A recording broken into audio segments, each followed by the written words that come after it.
Bismillahirrahmanirrahim. Assalamualaikum warahmatullahi wabarakatuh. Alhamdulillahi hamdan hamdan wa syukru lahu syukran syukra.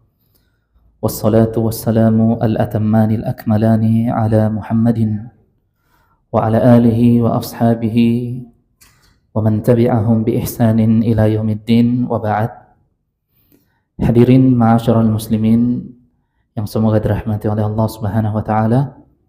Alhamdulillah, pada kesempatan yang mulia ini kita masih diberikan kesempatan kesehatan untuk menghadirkan diri kita di dalam majelis ilmu dan untuk mengisi waktu-waktu kita di dalam kebaikan-kebaikan. Dan Allah berfirman di dalam surah yang dibaca oleh Imam tadi, wal 'asr, demi masa. Dan tidaklah Allah bersumpah dengan sesuatu kecuali sesuatu itu memiliki atau berharga di sisi Allah. Dan salah satu hal yang dengannya Allah bersumpah adalah al-'asr, wal 'asr, demi masa. Meskipun dalam tafsir ulama yang lain mengatakan bahwa wal 'asr itu adalah demi waktu asar, yang menunjukkan betapa pentingnya bagi seseorang untuk menjaga salat asarnya. Tetapi wallahu alam, yang paling mendekati kebenaran adalah al-'asr itu adalah masa secara umum atau zaman secara umum, bahwa sesungguhnya manusia semuanya berada dalam kerugian kecuali seseorang yang mengumpulkan keempat sifat yang Allah Subhanahu wa taala sebutkan, yaitu keimanan. Dan kemudian keimanan itu diikuti setelahnya al-amalus salih, yaitu amalan kebaikan.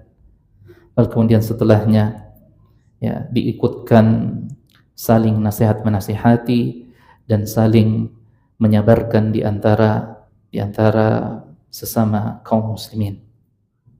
Pada kesempatan kali ini, karena kita berada di pekan yang ketiga, yang berarti kita membahas kitab Riyadhus Shalihin. Karena pada pekan pertama dan kedua insyaallah kita akan membahas sirah nabawiyah. Adapun ketiga dan keempat kita kembali membahas kitab Riyadhus Shalihin dan membahas hadis-hadis Rasulullah sallallahu alaihi wasallam di dalam kitab ini. Dan kita telah sampai kepada bab selanjutnya, yaitu bab taqwa. Itu bab tentang ketakwaan. Bab tentang ketakwaan. Ketakwaan ini telah Rasulullah sallallahu alaihi wasallam definisikan, atau beliau telah menyampaikan apa yang dimaksud dengan ketakwaan itu. Kata Rasulullah sallallahu alaihi wasallam, ketakwaan itu adalah an taj'ala bainaka wa baina azabillahi wiqayah. Engkau menjadikan antara dirimu dan azab Allah di hari pembalasan kelak wiqayah, pelindung darinya.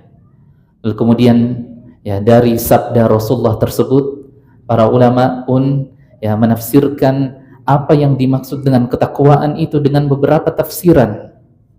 Lalu kemudian kesimpulan dari makna ketakwaan itu adalah fi'lul awamir wajtinabu an-nawahi, yaitu mengerjakan perintah-perintah dan meninggalkan kemaksiatan atau larangan-larangan. Di dalam perkataan salah seorang sahabat mendefinisikan ketakwaan itu adalah an tuti'allahi ala nurin minallahi tarju sawaballahi, itu engkau menaati Allah, engkau tunduk patuh kepada perintah-perintah Allah, ala nurin minallah, atas dasar petunjuk cahaya dari sisi Allah, tarju sawaballahi, dan engkau menginginkan pahala kebaikan dari sisinya. Sedangkan atau kemudian setelahnya kata sahabat tersebut, ketakwaan itu juga adalah engkau meninggalkan segala larangan-larangan Allah, ala nuri minallahi takhafu atau takhsha iqaballah, yang engkau meninggalkan larangan-larangan tersebut atas dasar petunjuk dari sisi Allah, dan engkau takut, khawatir akan azab yang akan menimpa dirimu. Sebagaimana kebiasaan ya penulis kitab ini, sebelum beliau memulai menyebutkan hadis-hadis yang berkaitan dengannya, yang beliau menyebutkan ayat-ayat, menjadikan ayat sebagai muqaddimah di dalam setiap bab. Allah Subhanahu wa taala berfirman dalam surah Ali Imran dalam ayat 102, Allah berfirman, ya ayyuhalladzina amanu ittaqullaha haqqa tuqatih. Wahai sekalian hamba-hamba yang beriman, bertakwalah kalian dengan sebenar-benar ketakwaan. Dengan sebenar-benar ketakwaan. Lalu kemudian ya firman Allah selanjutnya, fattaqullaha mastata'tum. Dan bertakwalah kalian kepada Allah sesuai dengan kemampuan kalian, sesuai dengan ya kemampuan kalian. Lalu kemudian ayat selanjutnya, ya ayyuhalladzina amanu taqullaha wa qulu qawlan sadida. Wahai sekalian orang-orang yang beriman, bertakwalah kepada Allah dan ucapkanlah perkataan yang sadida. Ya, ucapkan perkataan yang benar, yang mengandung kebenaran, yang mengandung nilai-nilai keimanan. Ya, dan yang benar sadida. Ya, sebagian khatib atau penceramah ya, mereka mengatakan qaulan syadida. Ya, dan ini tentunya berubah maknanya. Ya, adapun qaulan syadida ini perkataan yang keras.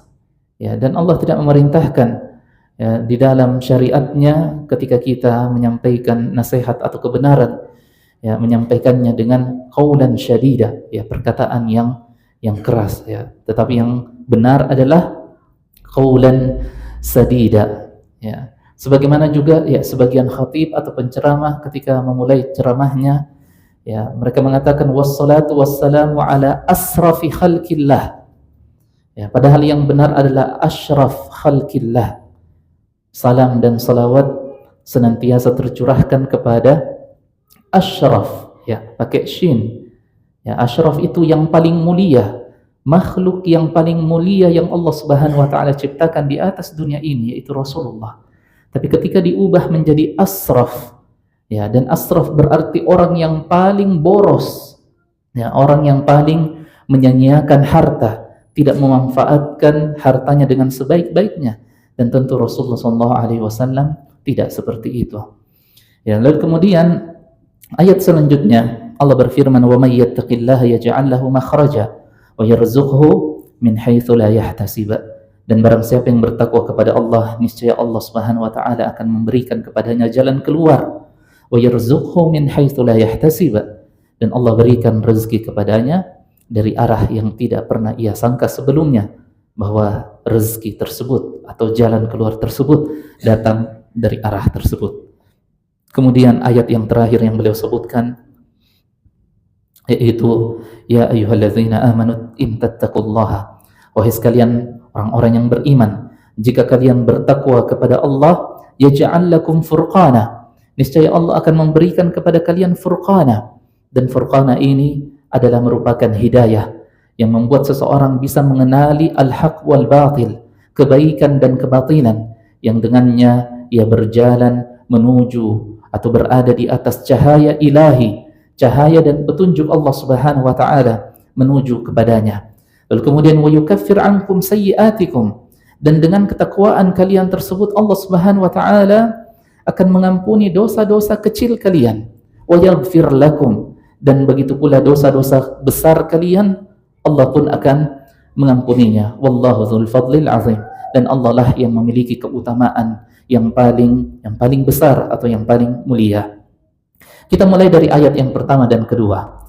Ya, penulis Imam An-Nawawi rahimahullahu taala, ya, penulis kitab ini, beliau menyebutkan ayat tidak serta-merta seperti itu saja, ya, tetapi ada penjelasan di dalamnya.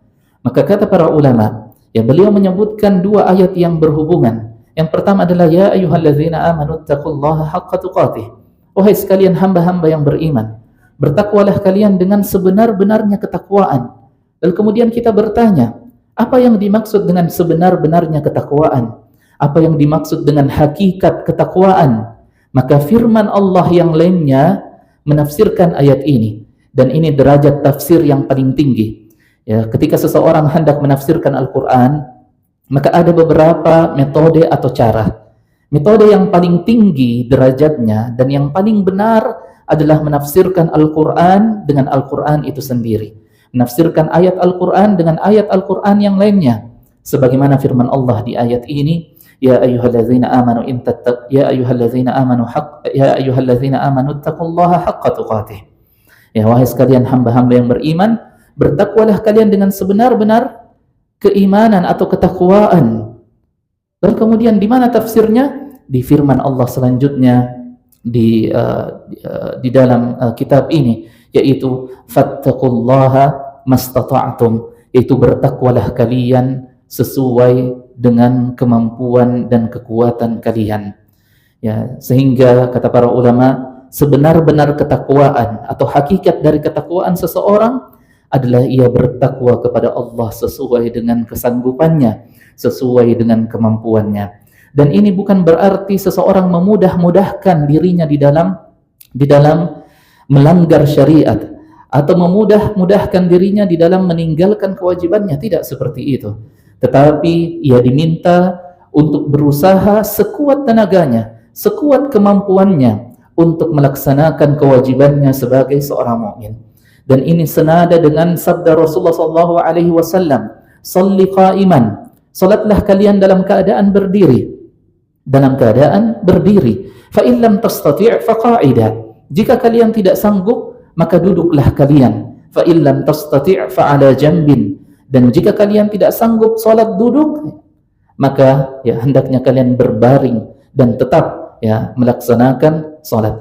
Bahkan kata para ulama dalam kitab-kitab tafsir, dalam kitab-kitab fikih, jika ada seseorang yang tidak sanggup ya melaksanakan salat, dia dalam keadaan koma, tidak bisa menggerakkan anggota tubuhnya kecuali hanya mengedipkan matanya saja, maka dia tetap diperintahkan ya untuk melaksanakan salat dengan kedipan mata tersebut ya. Lalu kemudian ia membayangkan dirinya sedang melaksanakan salat ya, yang menunjukkan betapa pentingnya kewajiban atau menjaga kewajiban salat 5 waktu. Kemudian ya firman Allah selanjutnya, wahai orang-orang yang beriman, hendaknya kalian mengatakan ya perkataan yang baik-baik saja. Dan ini pun senada dengan sabda Rasulullah, "Man kana yu'minu billahi wal yawmil akhir falyaqul khairan aw liyasmut."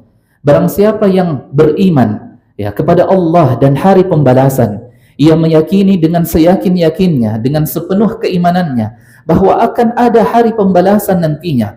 Ya setelah Allah Subhanahu wa taala membangkitkan seluruh manusia dari alam kubur mereka, akan datang hari yaumul ba'ts, hari pembalasan, di mana Allah akan mendatangkan balasan dari setiap perkataan dan perbuatan seseorang.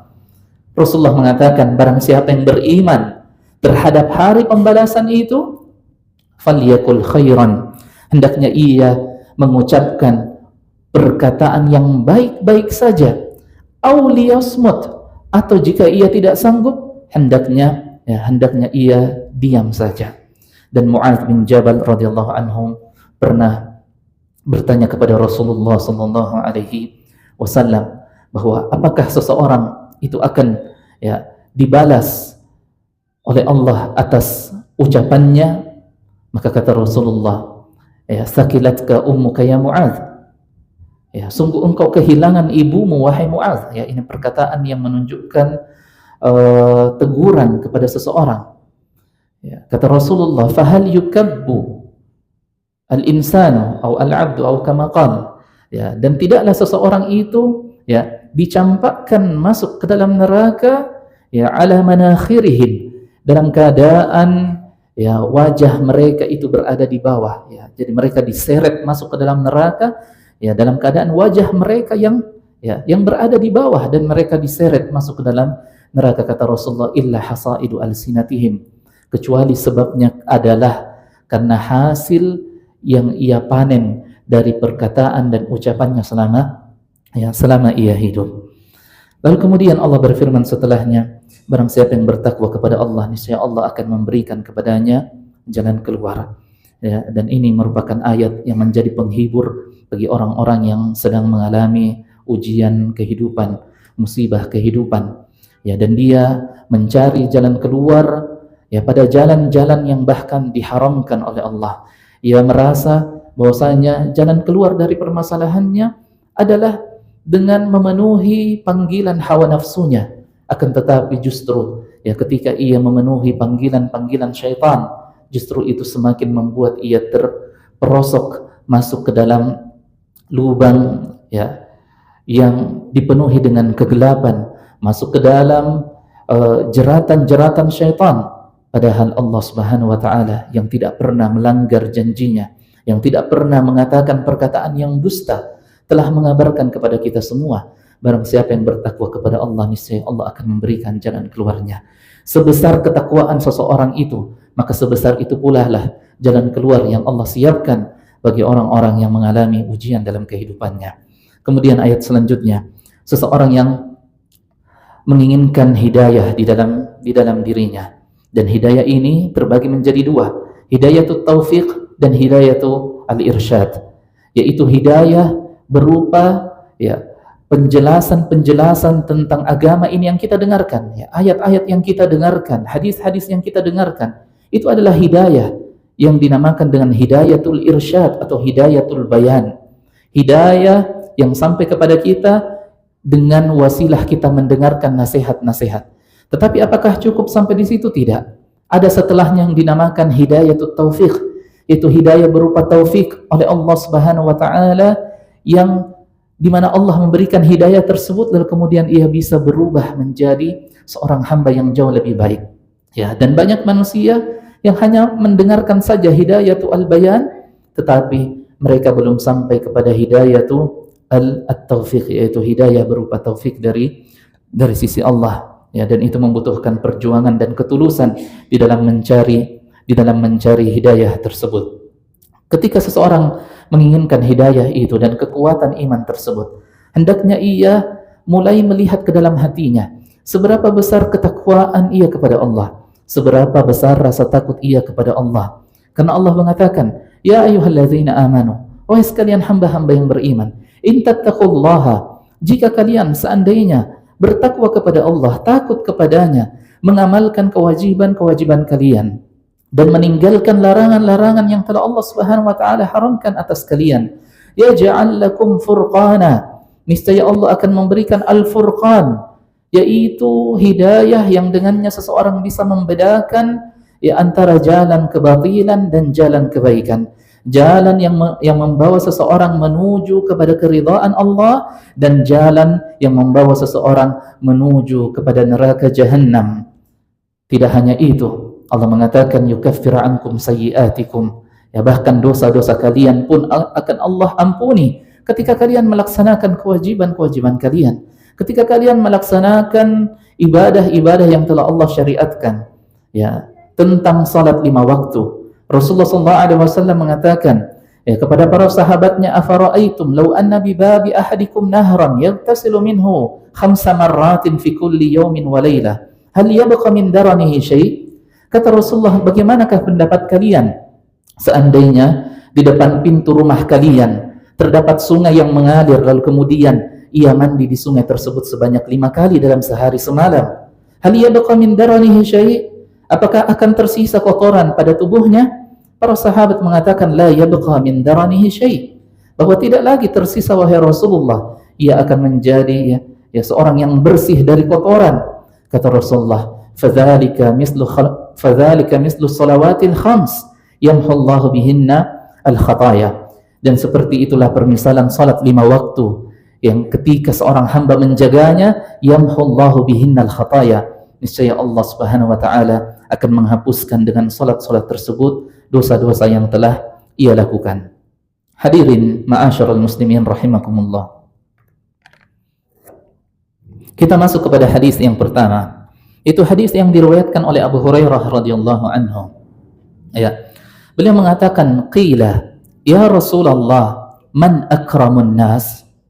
Suatu ketika ada seorang sahabat yang bertanya kepada Rasulullah. Ia menanyakan, man akramun nas? Wahai Rasulullah, siapakah manusia yang paling dermawan atau yang paling mulia? Kata Rasulullah, atqahum, yang paling bertakwa di antara mereka. Kemudian ya, si penanya itu mengatakan, laisa an hadza nas'aluk. Wahai Rasulullah, bukan itu yang kami tanyakan. Ya, bukan tentang itu yang kami tanyakan. Yang kami inginkan adalah engkau menyebutkan namanya siapa. Ya, siapa manusia yang paling bertakwa? Kata Rasulullah sallallahu alaihi wasallam, "Fa Yusuf nabiyillah bin nabiyillah bin nabiyillah bin khalilillah." Ya, kalau begitu, ya jika kalian menginginkan nama, maka manusia yang paling mulia adalah Yusuf alaihissalam. Itu Nabi Yusuf alaihissalam, ibn Nabi. Yusuf itu anak dari seorang Nabi, ibn Nabi, dan bapaknya juga adalah anak dari seorang Nabi, ibn Nabi, dan kakeknya juga adalah anak dari seorang Nabi, yaitu Khalilullah, yaitu Ibrahim alaihissalam. Ya, karena Yusuf bapaknya siapa? Yakub. Kemudian Yakub bapaknya siapa? Ishak. Lalu kemudian Ishak bapaknya siapa? Ibrahim alaihim assalatu wassalam. Ya, lalu kemudian para sahabat pun kembali bertanya, qalu laisa an hadza nas'aluk. Ya, wahai Rasulullah, bukan tentang itu yang kami tanyakan. Ya, ternyata ya bukan tentang itu yang kami tanyakan. Maka kata Rasulullah sallallahu alaihi wasallam, fa'an ma'adinil arab tas'aluni. Ya, apakah kalian menanyakan tentang siapakah di antara nenek-nenek moyang kalian dari bangsa Arab yang paling terbaik, yang paling mulia, ya. Jadi mereka menginginkan siapakah di antara kakek-kakek kami ini yang paling baik, menurutmu wahai Rasulullah, dari kabilah-kabilah kami, dari suku-suku kami. Maka kata Rasulullah sallallahu alaihi wasallam, khiyaruhum fil jahiliyah khiyaruhum fil Islam idza faquhu. Bahwa yang paling terbaik dari nenek-nenek moyang kalian terdahulu, dari kakek-kakek kalian, dari bapak-bapak kalian, khiyaruhum fil jahiliyah khiyaruhum fil Islam. Mereka yang terbaik di zaman jahiliyah, mereka juga yang akan menjadi terbaik dan yang paling mulia ketika mereka masuk ke dalam Islam, idza faquhu, tetapi dengan syarat mereka menjadi orang-orang yang berilmu. Ya, hadirin ma'asyiral muslimin rahimakumullah. Pelajaran apa yang bisa kita ambil dari hadis yang mulia ini? Yang pertama tentu tentang keutamaan para sahabat, di mana mereka memiliki semangat yang luar biasa di dalam mencari ilmu atau menuntut ilmu kepada Rasulullah. Dan di antara sifat sahabat adalah mereka rajin bertanya pada hal-hal yang bermanfaat bagi mereka, terutama sahabat-sahabat yang dekat kepada Rasulullah sallallahu alaihi wasallam. Dan ini sesuai dengan perkataan Abdullah bin Abbas radhiyallahu anhuma yang dijuluki habrul ummah, yaitu lautan ilmu umat ini. Jadi Abdullah bin Abbas ini merupakan salah satu dari ulamanya para sahabat.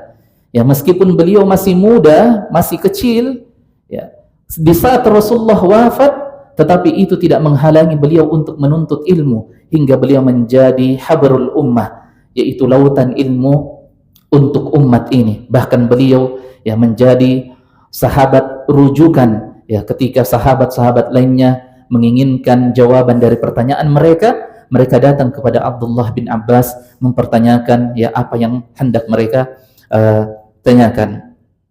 Lalu kemudian suatu ketika salah seorang sahabat bertanya, siapakah yang paling mulia wahai Rasulullah?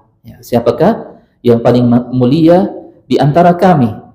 Dan jawaban pertama Rasulullah itu sesuai dengan firman Allah Subhanahu wa taala, bahwa yang terbaik di antara kalian adalah yang bertakwa kepada Allah. Rasulullah mengatakan atqahum, yang paling bertakwa kepada Allah dialah yang terbaik. Makanya Ibnu Qayyim al-Jauziyah, salah seorang ulama terdahulu, pernah ditanya, siapakah yang paling mulia? Seorang kaya yang dermawan ataukah seorang miskin yang sabar? Ada orang kaya dermawan, suka menyumbang, dan ada orang yang ekonominya terhimpit tapi dia bersabar, dan kesabaran juga adalah sesuatu yang mulia. Maka kata beliau, atqahum lillah, siapakah di antara mereka yang paling bertakwa kepada Allah, dan itulah yang terbaik di sisi Allah Subhanahu wa taala. Tetapi para sahabat tidak bertanya atau tidak menginginkan jawaban tersebut.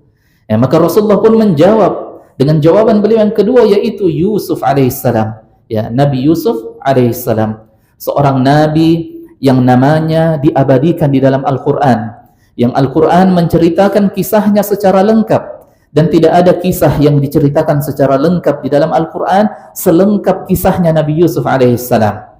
Ya, ada Nabi Musa alaihissalam, seorang nabi yang paling banyak namanya disebut bersama dengan kaumnya di dalam Al-Quran.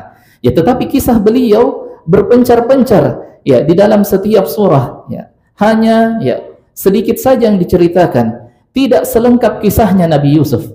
Olehnya, ya, kisah Nabi Yusuf ini Allah Subhanahu wa taala turunkan kepada Rasulullah di saat Rasulullah mengalami amul huzn, yaitu tahun kesedihan di dalam kehidupan beliau. Ya, beliau ditinggal mati oleh pamannya dan istrinya ya, di tahun yang sama. Olehnya tahun itu dinamakan amul huzn, tahun kesedihan. Ya, karena beliau ditinggal oleh dua orang yang memberikan perlindungan kepada beliau di saat orang-orang lain ingin mencelakai beliau. Paman beliau memberikan kepada Rasulullah perlindungan dari ya gangguan-gangguan fisik dari ya kabilah-kabilah Arab pada saat itu. Adapun istri beliau Khadijah memberikan perlindungan, dukungan dan sokongan ya dari harta yang beliau miliki ya kepada sang suami yang tercinta untuk menyampaikan risalah atau dakwah Islam ini kepada seluruh manusia.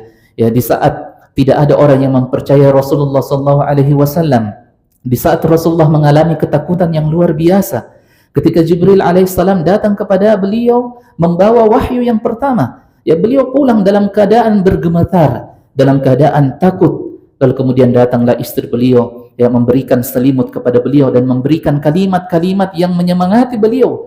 Ya, kata istri beliau kepada Rasulullah, ya, wallahi lan yudayyi'akallahu abada. Demi Allah, ya, engkau tidak akan pernah disia-siakan oleh Allah Subhanahu wa taala. Innaka latasilur rahim. Sesungguhnya engkau menyambung tali silaturahim, membantu orang-orang yang membutuhkan, membantu orang-orang yang lemah. Sesungguhnya ya Allah tidak akan pernah menyia-nyiakan apa yang telah engkau lakukan. Maka untuk menghibur hati Rasulullah yang sangat sedih, Allah Subhanahu wa taala menurunkan kisah Yusuf ini kepada beliau, ya, di mana Allah mensifatkan kisah Yusuf ini di dalam firman-Nya, nahnu naqussu 'alaika ahsanal qasas. Sungguh kami akan menceritakan kepadamu wahai Muhammad ahsanal qasas, kisah yang paling terbaik, kisah yang terindah yang Allah Subhanahu wa taala kisahkan kepadamu tentang seorang nabi yang pernah mengalami kesulitan yang bahkan lebih besar dari kesulitan yang engkau lakukan, ya. Olehnya ya Allah Subhanahu wa taala di dalam surah Yusuf ya menceritakan tentang ya gelombang ujian, ya, gelombang demi gelombang ujian yang datang kepada beliau ya dari sejak kecil. Ya, saudara-saudaranya ya, mengatakan qala qailum minhum ya, saudaranya mengatakan uqtulu Yusufa aw itrahuhu ardan yakhlu lakum wajhu abikum wa takunu min ba'di qauman salihin. Ya. Atau qala qailum minhum la taqtulu Yusufa wa alquhu fi ghayabatil jubb yaltaqituhu ba'du as-sayyarati in kuntum fa'ilin. Ya, kata sahabatnya, bagaimana kalau kita bunuh Yusuf? Kita bunuh Yusuf atau kita bawa dia ke tempat yang terpencil yang tidak ada orang melewati tempat tersebut. Ya, dan biarkan dia mati di tempat itu. Yakhlu lakum wajhu abikum. Ya, agar wajah bapak kalian itu senantiasa mengarah kepada kalian dan ya melupakan Yusuf alaihissalam. Ya, bagaimana tentang kisah Yusuf? Ya, ketika para saudaranya pulang atau mengajak Yusuf ya untuk keluar bersenang-senang. Lalu kemudian ya Allah mengatakan falamma zahabu bihi wa ajma'u ay yaj'aluhu fi ghayabatil jubb. Ya, ketika mereka semua pergi membawa Yusuf, ya, lalu kemudian mereka telah bersepakat untuk memasukkan Yusuf ke dalam lubang, ke dalam sumur. Ya. Lalu mereka pun pulang meninggalkan Yusuf alaihissalam sendiri, ya, di umur yang masih sangat kecil, ya, di dalam sumur tersebut. Ya, tetapi Allah memberikan hiburan kepada Yusuf dengan mengatakan bahwa sungguh engkau wahai Yusuf akan menceritakan kejadian ini nanti kepada mereka. Ya, di saat mereka sudah lupa, engkau akan menceritakan dan mengingatkan kepada saudara-saudaramu tentang apa yang mereka lakukan ya kepadamu. Waja'u ala qamisihi bidamin kadhib. Qala, ya, ketika saudara-saudaranya datang kepada bapaknya dengan membawa pakaian Yusuf yang sudah diberikan darah ya dari hewan yang dibunuh, lalu kemudian mengatakan kepada bapaknya, ya, sesungguhnya kami nastabiqu wa tarakna Yusuf 'inda mata'ina fa akalahu adh-dhi'b wa ma anta bimu'min lana walau kunna shadiqin. Ya, kami pergi bersenang-senang, lalu kemudian kami tinggalkan Yusuf dan Yusuf diterkam oleh serigala. Ya, dan inilah buktinya. Dan sungguh engkau wahai bapakku tidak akan beriman kepada kami atau tidak akan mempercayai kabar yang kami bawa meskipun kami berkata jujur. Ya, ya, belum lagi kisah ketika Nabi Yusuf ya dipungut, ya, diambil oleh kabilah dagang yang melewati tempat tersebut, lalu kemudian diangkat menjadi anak di sebuah istana, di sebuah tempat, lalu kemudian ternyata istri ya dari orang yang memungut atau mengangkat Yusuf sebagai anaknya ini tergoda kepadanya. Allah mengatakan warawadathu allati huwa fi baitiha an nafsihi wa ghallaqatil abwaba wa qalat hayta lak qala ma'adzallah. Ya, ketika wanita itu menutup segala celah yang ada di ruangan tersebut, ya, pintu-pintu, jendela semuanya ditutup. Lalu kemudian wanita itu mengatakan, hayta lak, saya telah bersiap ya untukmu, hendaknya engkau ya menggunakan diriku, aku telah mempersiapkan diriku. Beliau mengatakan qala ma'adzallah innahu rabbi akra innahu rabbi ahsana maswai innahu la yuflihudz zalimun. Ya, bahwasanya aku berlindung kepada Allah Subhanahu wa taala ya dari godaan kepada kemaksiatan, karena sesungguhnya Allah telah berbuat baik kepadaku. Lalu kemudian ya kisah Yusuf sangatlah panjang.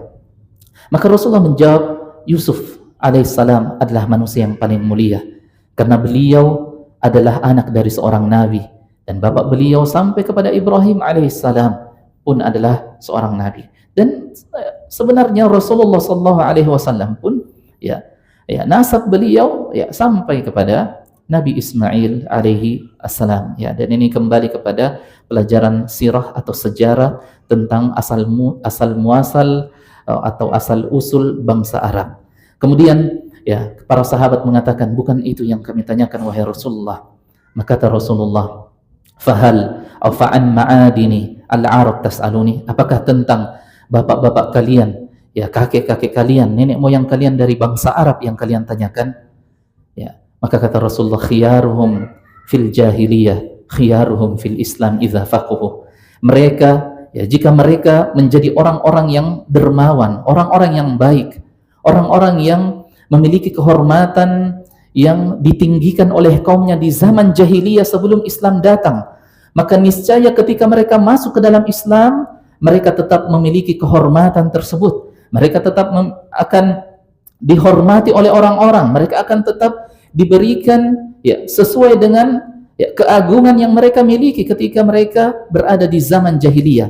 Tetapi dengan syarat, kata Rasulullah, idza faquhu, kalau mereka ya mau belajar, kalau mereka mau berilmu, kalau mereka ingin mendengarkan nasihat-nasihat dari Rasulullah SAW. Dan ini benar adalah sahabat yang mulia Abu Bakar As-Siddiq radhiyallahu anhu. Ya, beliau dikenal sebagai seorang yang dermawan sebelum beliau masuk ke dalam Islam. Lalu kemudian setelah beliau masuk ke dalam Islam, beliau tetap memiliki keutamaan dan kemuliaan tersebut karena beliau ya ingin mempelajari ilmu ini. Beliau ingin ya mendengarkan apa yang Rasulullah SAW sampaikan. Umar bin Al-Khattab radhiyallahu anhu, ya beliau menjadi orang yang ditakuti di zaman jahiliyah. Tetapi ketika beliau masuk Islam, ya apa yang beliau miliki dari haibah, dari wibawa yang beliau miliki di zaman jahiliyah, tetap beliau miliki di zaman Islam. Ya, ketika beliau menyerahkan dirinya kepada Islam. Ya, bahkan ketika para sahabat berhijrah, ya mereka sembunyi-sembunyi, ya berhijrah keluar pada saat malam hari. Ya, di tengah malam hari, di antara ya kelokan-kelokan gurun pasir, mereka berusaha bersembunyi agar tidak ada yang mengetahui ya pelarian mereka.